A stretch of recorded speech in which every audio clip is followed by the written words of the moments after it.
예수가 그리스도가 되시고 이 땅과 우리 인생의 모든 문제 해결자가 되심을 우리가 다 복음 안에서 믿고 있습니다. 그런데 이 예수가 언제부터 우리에게 그리스도가 되시느냐, 거기에 대해서 우리가 생각을 안 해봤고요. 또 생각할 필요가 없습니다. 그러나 그러한 생각을 하는 사람들이 있나 봐요. 그래서 아마 교회의 사역자들에게 아마 물어본 것 같아요.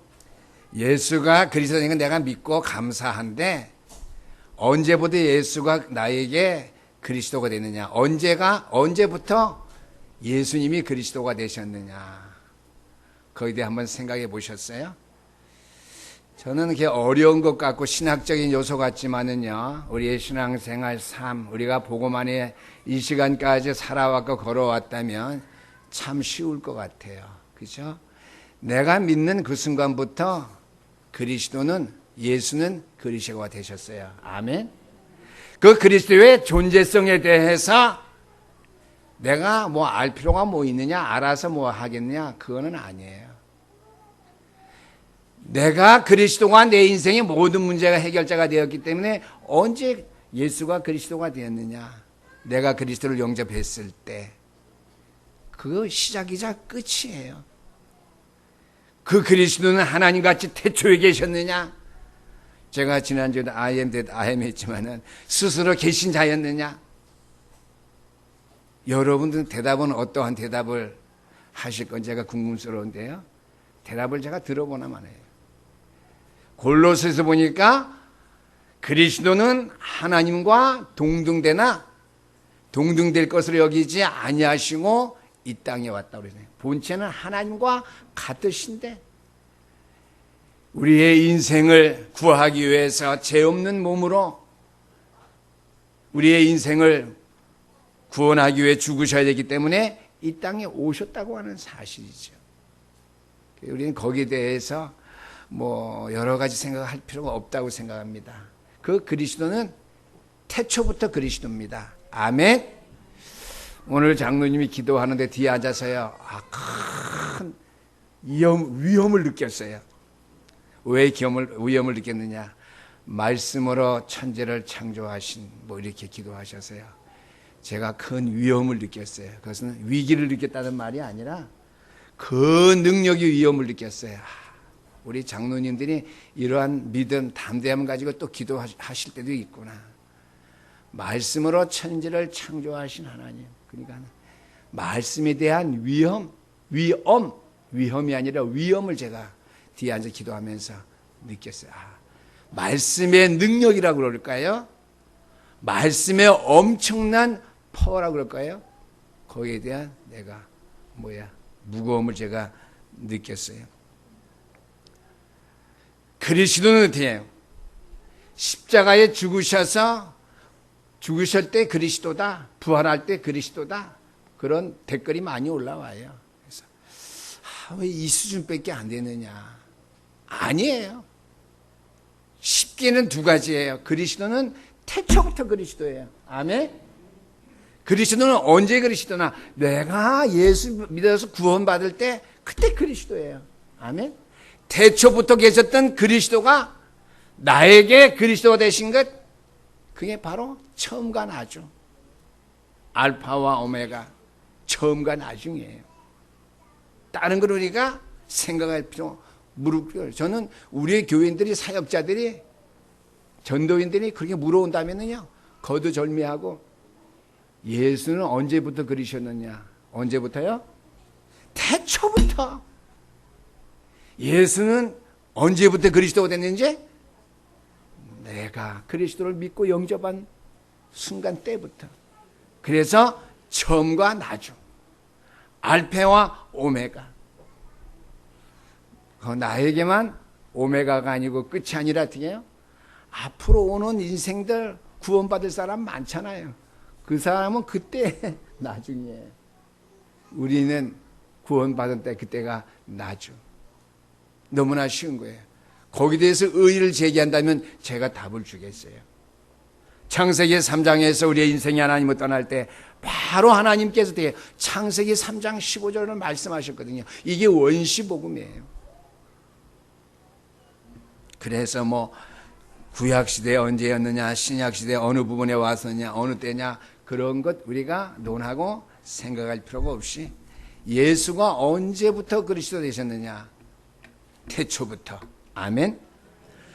오늘 말씀의 제목은 내게 부르짖으라예요. 하나님께서 택하신 백성들에게 하시는 말씀, 너희는 항상 내게 부르짖어라. 조용한 시간에 또 여러 가지 복잡탄한한 그 삶 속에 여러 가지 위기와 어려움 만난 속에 집중해서 하나님을 찾고 만날 수 있는 부르짖는 시간을 가지라고 하는 것을 말씀하셨어요. 오늘 본문 말씀에는 누구에게 말했죠? 에레미야 선지자에게 말했다고 하는 것이죠. 우리가 인생을 살아갈 때 우리의 삶 속에 큰 위기가 올 때도 있어요. 나는 이렇게 어려움을 이렇게 겪었구나. 나에게 이제 어려움이 없겠지. 이렇게 생각하는데 또 얼마 지나면 또 어려움이 올 수가 있어요. 쉽게 말하면은 때때로 우리에게 위기가 올 수 있다는 말씀이죠. 이때에 우리가 할 수 있는 일, 해야 될 일이 무엇이냐고 하는 것이죠. 이때 우리는 기도를 해야 됩니다. 어떠한 기도요? 중요한 기도. 왜 중요한 기도죠? 하나님이 내게 약속하신 그 약속을 찾고 부르짖는 기도하기 때문에 중요한 기도예요. 그래서 오늘은 내게 부르짖으라는데 그 기도는 뭐예요? 하나님 앞과 내게 중요한 기도의 시간이어야 된다라고 하는 말씀이 되겠습니다. 그러면 우리가 많은 응답을 얻게 되고요. 우리가 많은 것을 얻을 수 있게 될 줄 압니다. 나에게 어떤 일이나 어려움이 왔다면 내가 하나님 앞에 중요한 기도를 해야 된다고 제가 얘기했는데요. 어떠한 기도가 중요한 기도인가 하는 것이죠. 중요한 기도는요, 내가 처해 있는 그 사건과 환경, 문제에 맞는 기도를 하는 거예요. 맞는 기도. 참 쉽네요, 목사님. 예를 들어 내가 아프면 하나님 아픈 거 낫게 해주세요. 그건 맞는 기도죠? 그거는 말 금방 배운 애들이 할 수 있는 기도예요? 아니죠. 하나님께서 사람들이 많이 아플 수 있고 나도 일평생 살면서 많이 아플 수 있는데 여러 번 아플 수 있는데 이 시점에서 나에게 아픔을 주신 하나님, 이 아픔의 증거가 무엇입니까? 이유가 무엇입니까?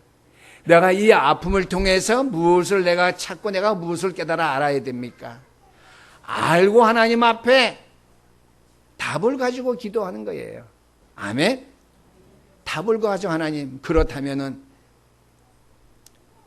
내가 병 나은다면은 그 일을 위해서 내가 살겠습니다.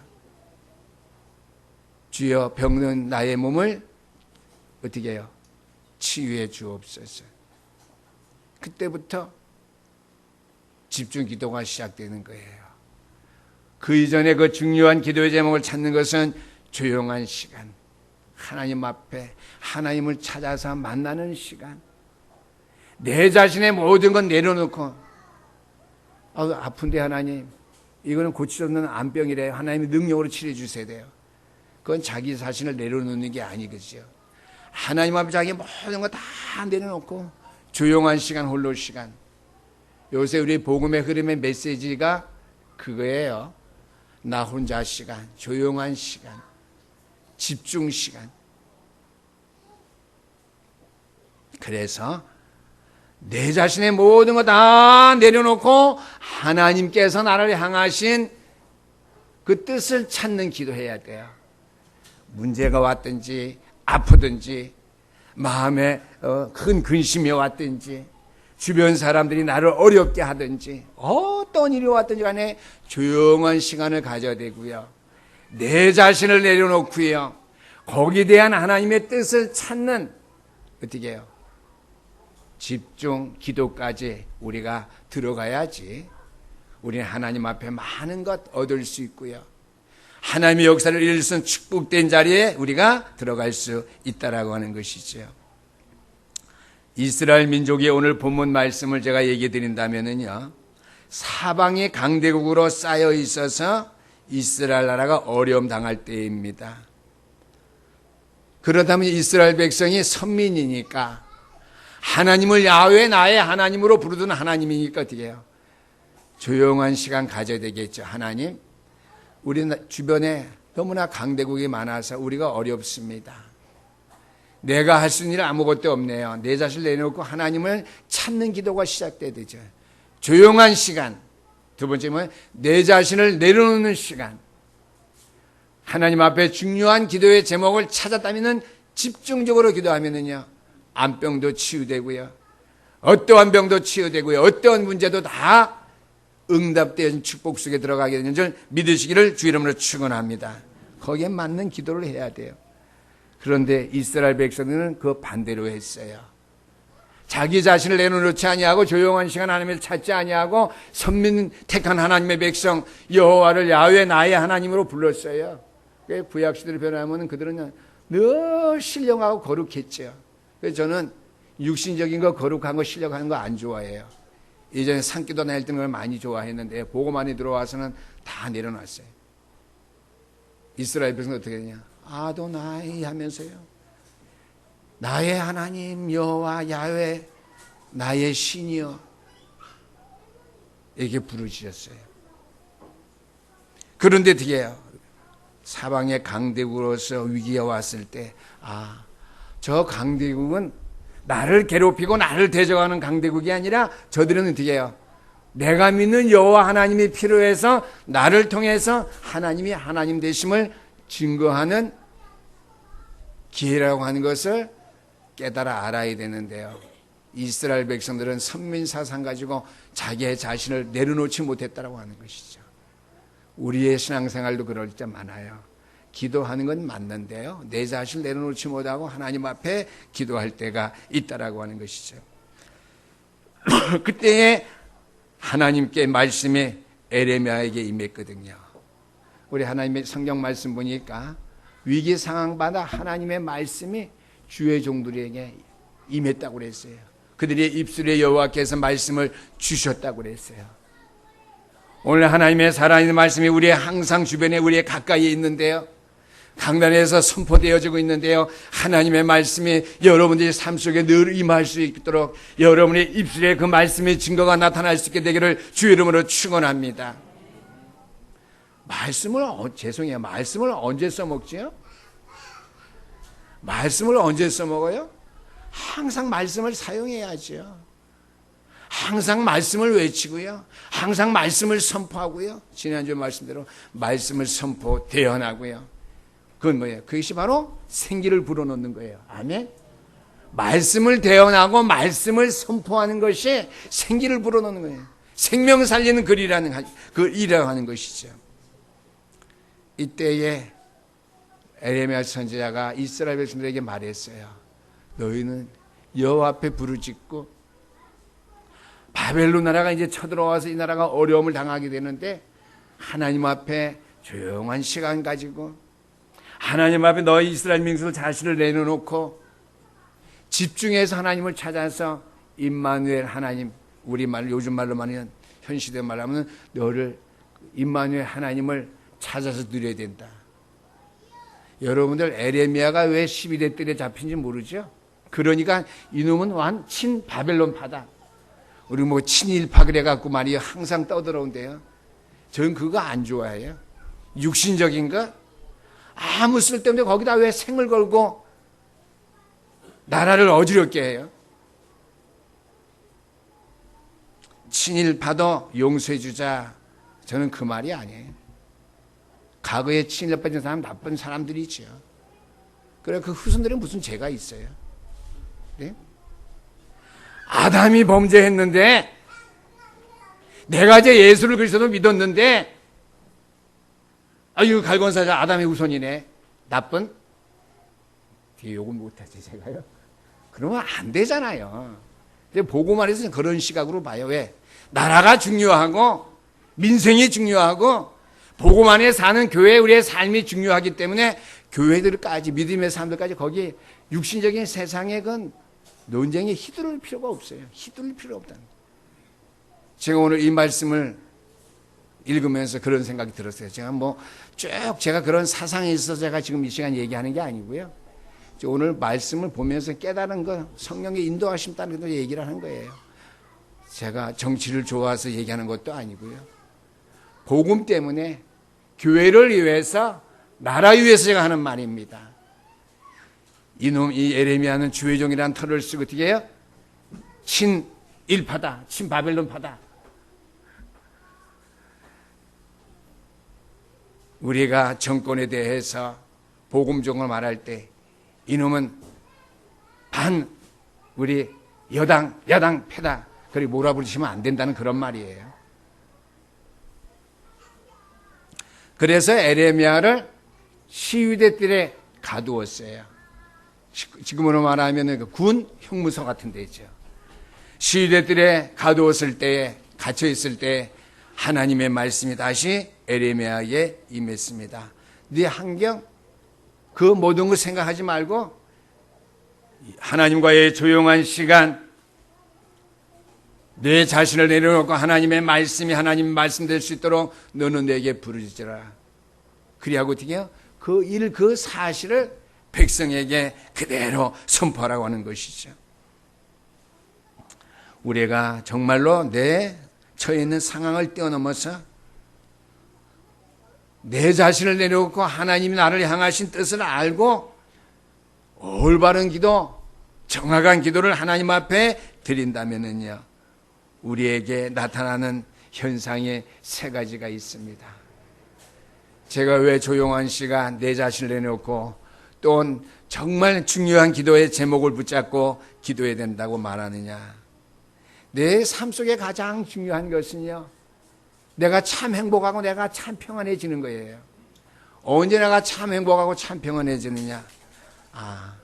하나님이 나와 함께 하시는구나. 그것이 뭐예요? 하나님 나라입니다. 아멘. 뭐가 하나님의 나라라고요? 하나님이 내 안에 계셔서 내가 참 행복하고 내가 참 즐겁구나. 제가 어제 결혼식 갔거든요. 깜짝 놀랐어요. 우리 노예에 있는 협회 목사님이기 때문에 이제 결혼식에 갔어요. 노예 목사님이랑 협회 목사님이기 때문에 갔는데요. 갈 때까지 몰랐어요. 바로 가기 직전에 알았어요. 우리는 신랑 쪽인데 신부 쪽의 목사님이, 과거에 제가 잘 알고 지내던 목사님이에요. 근데 내가 저 결혼식에 안 갔으면 제가 쉬운 말로 부조를 안 해도 되는데, 그 두 가정이 모여서 결혼식 하니까 내가 한쪽만 부조하고 내는 게 좀 이상했어요. 그래서 다시 내려와서 제가 그냥 조금 넣어서 제가 부조를 했는데요. 신부가 45살. 그 아버님 교회 부목사님인데, 여자분인데, 아버님을 도와서 목회를 잘한대요. 대장부 같은 여자 목사인가 봐요. 근데 우리 쪽에 있는 남자 우리 목사님은 성품도 조용하고 좀 약하죠. 그래서 짝이 맞다라고 제가 이렇게 제 나름대로 생각했는데요. 제가 그걸 얘기 드리려고 하는 것이 아니라, 주례하는 목사님이 한 주례사에 첫 번에 우리의 인생은 행복하려고 수고한다. 결혼도 행복하려고 한다. 그렇죠? 맞아요, 틀려요? 우리의 인생은 행복하기 위해서 결혼하고요, 행복축으로 해서 결혼해요. 그러나 이 신랑 신부는 목회자로서 신랑 아무건 신부 아무 양 그랬는데요. 목사잖아요, 두 분 다. 남자는 42살. 이 두 사람은 어떻게 해요? 이제 두 몸이 하나가 되어서 이 땅의 많은 사람들을, 우리 정대양 목사님 동기생인데 어제 좀 늦게 와서 못 들었어요. 그래서 잘 들으세요. 우리를 내려다 드리고 오시는 바람에 늦게 오셨어요. 그게 뭐예요? 이 땅의 모든 사람들을 행복하게 만들기 위해서, 그 말은 뭐예요? 전도자의 삶을 살기 위해서 연합해서 한 몸 한 가정 됐기 때문에 그것을 축복한다고 그랬어요. 그래서 그 한 번만 듣고, 우리는 밥을 가서 일찍 먹었기 때문에 토요일 날 돼서 그 앞에 번 그것만 듣고 그냥 왔어요. 근데 몇 마디 듣고 왔는데 잠깐 한 5분 듣는 가운데 그 말씀이 가장 첫 번째 말이 그거예요. 세상 사람들은 행복해지기를 원한다. 그래서 결혼도 행복해지기 위해서 한다. 근데 오늘 이 결혼식은 행복해지기 위해서 하는 것이 아니라 행복한 삶을 이 땅의 모든 사람들에게 선포할 수 있는 만남이 된 행복한 시간, 이 결혼 예식이다. 이렇게 선포했어요. 제가 오늘 말씀드리고 싶은 것은 하나님의 나라, 제가 말씀드렸죠. 하나님이 나와 함께 하셔서 나에게 말씀 주시고 내 입술에 말씀을 줘서 하나님 나라를 이루는 그 일에 우리가 쓰임받게 될 때에 우리가 가장 행복한 자이겠죠. 그렇게 되게 되면은요, 그때 우리에게 보이는 것이 있습니다. 나에게 위기가 왔을 때, 나에게 문제가 왔을 때에 주님 앞에 부르짖는데 임마누엘 하나님이 나와 함께 계시기 때문에 나에게는 하나님 나라가 일어나면 참 행복하고 나 참 평안한 사람이거든요. 그래서요, 조용한 시간 하나님 앞에서 내 자신을 내려놓고 나를 향한 하나님의 계획과 뜻, 위기 속에서 어떻게 해요? 내가 이 위기를 뛰어넘어서 이 위기를 극복한 다음에 해야 될 일이 무엇이니? 뭐죠? 하나님 나라 일이죠. 나에게 하나님 나라의 평안함이 임했고 그 행복함이 임했다면은요, 내가 사는 지역에 일평생 나의 삶이 하나님의 나라를 위해서 내가 지속적으로 나를 살리며 조용한 시간, 내 자신을 내려놓는 시간, 가장 솔직한 시간이에요. 이런 시간 안 갖고 여러분들 예배 나와서 예배 회복할 때 조금 힘들 거예요, 예배가요. 나를 살리는 조용한 시간, 내 자신을 내려놓는 하나님께는 솔직한 시간, 모든 기도의 시간, 중요한 기도의 제목을 붙잡고 집중해서 하나님 앞에 부르실 때에 영육 안의 모든 것이 회복되는데요. 회복되지 아니하면 조용한 시간, 솔직한 나를 내놓는 시간, 집중 기도가 안 되었기 때문인 줄 아시길 바랍니다. 그때는 뭐예요? 첫 번째, 다가올 위기 속에서도 하나님의 인도하신 기회, 길 보인다고 하는 것이죠. 즉 응답이 있죠. 다가올 위기 속에서도 우리에게 기회가 보인다고 하는 것이죠. 즉 하나님이 하실 일이 보인다고 하는 거예요. 하나님이 하실 응답의 길이 보인다라고 하는 것이죠. 에레미야서 1장에서 10장까지 말씀 보면은요, 오늘 주보에 다 말씀이 실렸습니다. 복음이 없는 삶, 신앙생활은 우상숭배인 것을 보여주고 있어요. 하나님의 말씀 속에 말씀을 선포하고 말씀을 대언하고 말씀의 생기를 불어 살리지 못한 삶을 하다 보면은요, 그 삶, 그 신앙생활은요, 내 중심에 세상을 더 사랑하고 세상의 것을 더 쫓아갈 수밖에 없는 그러한 생활이 될 수 있다라는 것을 말씀해 주고 있어요. 우리에게 비춰져서 제가 한 말이고요. 이스라엘 백성에게는 복음 없는 모든 삶, 신앙생활은 바로 우상숭배의 삶인 것을 말씀해 주고 있습니다.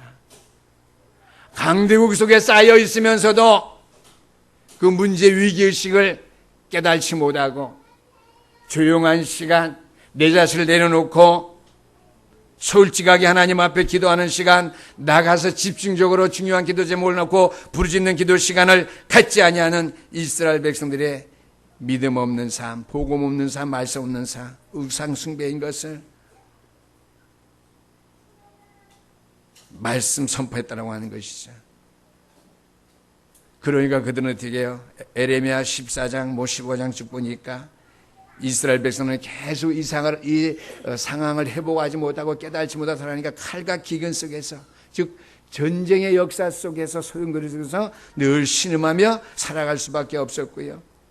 그들의 삶은 에레미야 18장, 19장 말씀 보니까 토기장이와 깨진 그릇이 되어버렸습니다. 하나님께서 토기장으로서 이스라엘 백성 민족을 그릇으로서 다 지어놨는데 깨진 그릇 아무 쓸모 없죠. 그렇죠? 아무리 좋은 항아리, 그릇, 어른들만은 보세기 또는 뭐죠? 일본 말입니까? 그릇들 다 깨져버리면은 아무 쓸모 없어요. 그런 인생인데 우리는 허우대만 멀쓰게 하고 하나님을 떠나서 위기와 문제와 괴로움과 어려움 속에 살면서요, 계속 살아갈 수 있을 것을 생각한다고 하는 거예요. 토기장이 깨지면은요, 그릇, 질그릇 깨지면 쓸데 있어요, 없어요? 아무 쓸데 없어요. 하나님을 떠난 인생 아무 쓸데가 없다라고 하는 사실이죠. 우상숭배하는 인생, 더 고달픈 인생, 멸망받을 인생, 아무 쓸모없는 인생. 그래서 에레미야에서 쓱 보시면 알겠지만 18장 19장에서 토기장이와 깨진 그릇으로서 말씀해주고 있어요. 그런 인생 돼서는 안 된다고 하는 것이죠. 그러면서 마침내 에레미야 25장 말씀에 보면은 바벨론 나라에 70년 동안의 포로로 살 것을 말씀해주고 있어요. 우리가 일제 36년 삶도 참 처절한 삶인데요, 70년 동안 포로로 바벨론 나라에 산다면 참 끔찍한 삶이겠죠. 정확하게 하나님의 말씀을 보면서 미래에 내가 당한 현실, 그것을 어떻게 해요? 현실을 걱정하지 말고 넘어서기 위해서는 우리가 진짜 기도해야 된다고 하는 것. 또한 기도의 시간을 가져야 된다고 하는 말씀이 되겠습니다. 전도사님, 고요한 집사가 어디 갔어요, 둘이? 에? 병원 갔어요? 예배 안 보고 도망가는 줄 알고.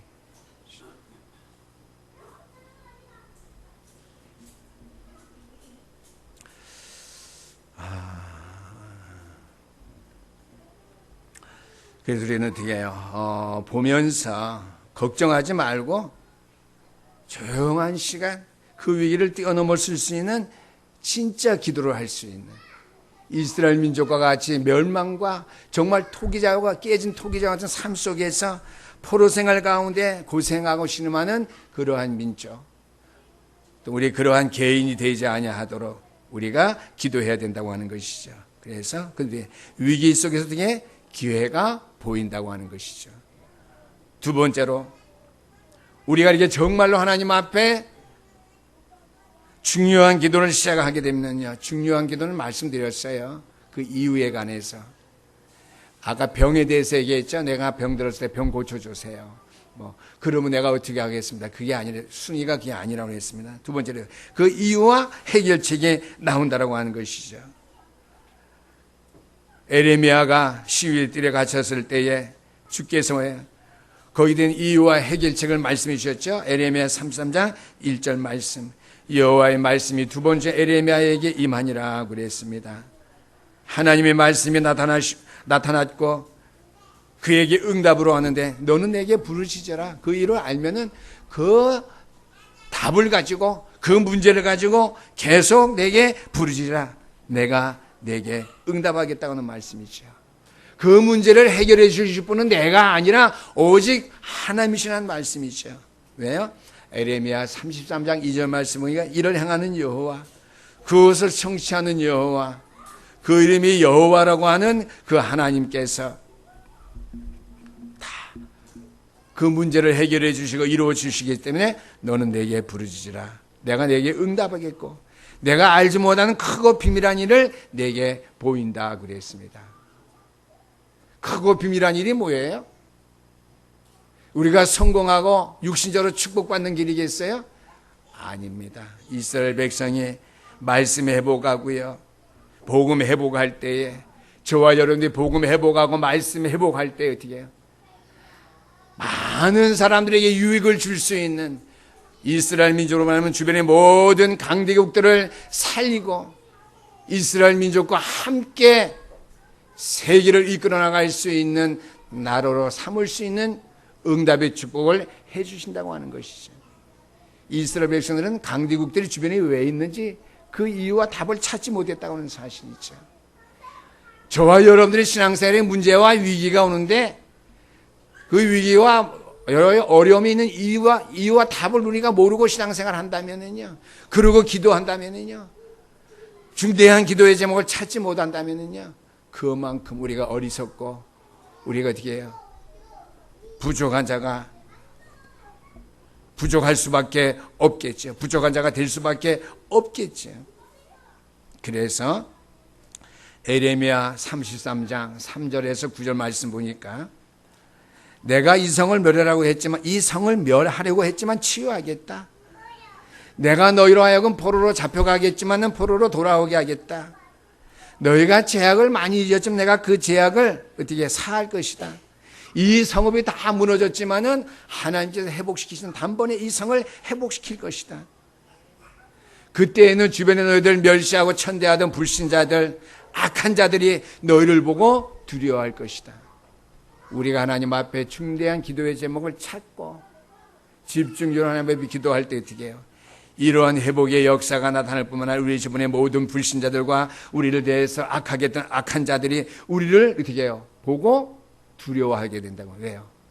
하나님의 신이 우리에게 임했기 때문에요. 하나님의 신이 우리에게 임하는 것은요, 내가 노력하고 수고해서 된 것이 아닙니다. 그 이유와 답을 알고 하나님 앞에 조용히 솔직하게 내 자신을 내려놓고 집중적으로 기도할 때에 그렇게 되어질 수밖에 없다는 거예요. 여호와의 신이 내게 임한다고 하는 거 어떻게 해요? 구약의 표현대로 말한 거예요. 여호와의 신인데 그 신이 임한 건 뭐예요? 성령 충만이 있죠. 성령의 권능이 나에게 임할 때 구약에 보면 여호와의 신이 임했다고 그랬거든요. 그러면 불신자에게 여호와의 신이 임했습니까? 아니죠. 에레미야에게, 에스겔에게, 이사야에게 여호와의 신이 임했거든요. 그 말은 뭐예요? 떠났던 여호와의 신이 임한 게 그 속에 내주의 구약시대는 아니죠. 그때는 떠나 있었으니까 신약시대 아니죠. 신이 어떻게 더 강하게 능력 있게 퍼펙트하게 능력으로 권능으로 그들에게 임했다고 하는 거예요. 신약적 표현으로 말하면은 성령 충만한 성령의 능력 권능으로 임했다라고 하는 것이죠. 그러한 은혜와 축복 속에 여러분들이 임할 수 있게 되기를 주 이름으로 축원합니다.